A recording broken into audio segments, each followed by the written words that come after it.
It's exactly 7:25 a.m. on Tuesday, September 9th, 2025. I'm sitting here drinking some water, having some fruit snacks, and moving my keys around, listening to jazz on my phone because there's been somebody in the bathroom of 78 smoking, burning, and propagating an insane amount of marijuana and cigar smoke over the last 20 minutes, ever since I got up and started walking around and boiling water for my tea and just quietly getting my morning going. And whoever is also in 76 directly below has once again started slamming, pounding, and banging things right here, like directly below the area where I happen to be sitting, even though they should have absolutely no knowledge of what I happen to be doing up in this unit while I'm sitting here quietly sipping my water, listening to my music on my phone.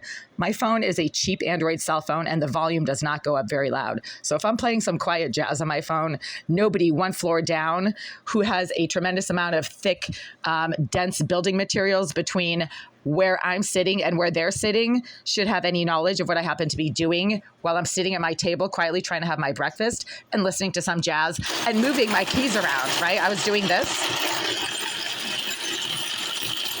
How does anybody one floor down hear that, not just hear that, but then get so violently disturbed over this that they start violently and repeatedly slamming things? I mean, this went on for like 10 minutes. First, they started slamming something over there. Then they started slamming something over here. Then whoever's in the bathroom of 78 was deliberately burning and blowing intense, sickening amounts of marijuana smoke. I have my AC going to ventilate this space. The window is partly open, and yet these pieces of violent ghetto shit, because that's exactly what they are, they're BLM sex offender trash, started becoming violent and aggressive, not just from that bathroom right there, but from directly below. So I just left a voicemail for the Greenville group, letting them know that I'm unable to sit at my breakfast table doing what I need to do, which is within the normal volume that is acceptable for household noise at 7:15, 7:30 a.m. There's also construction noise and violent construction going on just outside the window. So the psycho pig directly below, a mentally disturbed reject who has an extensive history of repeatedly slamming things directly below my bed when I happen to be lying on my bed in the middle of the night at like 3 a.m. I wake up and I start scratching my wedgie or something. Then that piece of shit starts slamming and banging things against the floor below my bed. He's always hitting things below the floor. This is a...